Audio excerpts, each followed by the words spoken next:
राज्य सरकारी कर्मचारी यांच्या प्रलंबित मागण्या पूर्ण होण्यासाठी महाराष्ट्र राज्य सरकारी कर्मचारी मध्यवर्ती संघटनेच्या निर्देशानुसार यावल तालुका महसूल कर्मचारी व तलाठी संघटनेतर्फे स्थानिक तहसील कार्यालयासमोर गुरुवारी 6 मार्च 2025 रोजी सकाळच्या सत्रात 11 ते 1 वाजताच्या दरम्यान धरणे सत्याग्रह आंदोलन करून विविध मागण्यांचं निवेदन यावल तहसीलदार मोहनमाला नाझीरकर यांना दिलंय। सुधारित राष्ट्रीय निवृत्ती वेतन योजनेची अंमलबजावणी करण्याबाबतचे विस्तृत परिपत्रक तत्काळ जारी करण्यात यावं, खुल्लर समितीचा अहवाल तत्काळ प्रसिद्ध करा, पीएफआरडीए कायदा रद्द करण्यात यावा व फंड मॅनेजरकडे संचित झालेली रक्कम संबंधित राज्य सरकारला परत करण्यात यावी, अशा विविध मागण्या या निवेदनातून करण्यात आल्या।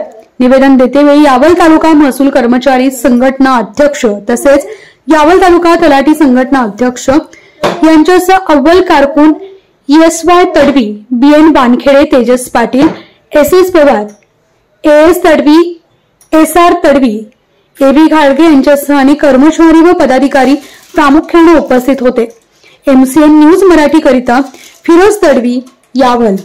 4 सप्टेंबर 2024 रोजी माननीय मुख्यमंत्री आणि उपमुख्यमंत्री यांच्यासह सह्याद्री अतिथीगृह येथे राज्य मध्यवर्ती कर्मचारी संघटनेचे बैठक आयोजित करण्यात आलेली होती। त्यामध्ये प्रमुख मागण्या होत्या आमच्या सुधारित राष्ट्रीय निवृत्ती वेतन योजनेची अंमलबजावणी करून परिपत्रक तात्काळ जारी करणे, त्यानंतर खुल्लर समितीचा अहवाल तात्काळ प्रसिद्ध करणे, सर्व कंत्राटी रोजंदारी अंशकालीन कर्मचाऱ्यांना सर्व सेवा नियमित करणे, दिनांक 1 नोव्हेंबर 2000 पूर्वी विना अनुदान नियुक्ती तसेच 2005 नंतर 100% अनुदानावर असलेल्या शिक्षक शिक्षकेतर कर्मचारी यांना जुनी पेन्शन योजना लागू करणे, 8वा वेतन आयोग साठी समिती स्थापन केंद्र सरकारकडे समिती स्थापन करण्याबाबत मागणी करणे। बरं, धरणे आंदोलनात कोण कोण सहभागी आहे?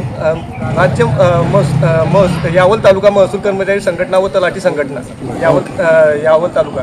चालेल, ओके, धन्यवाद।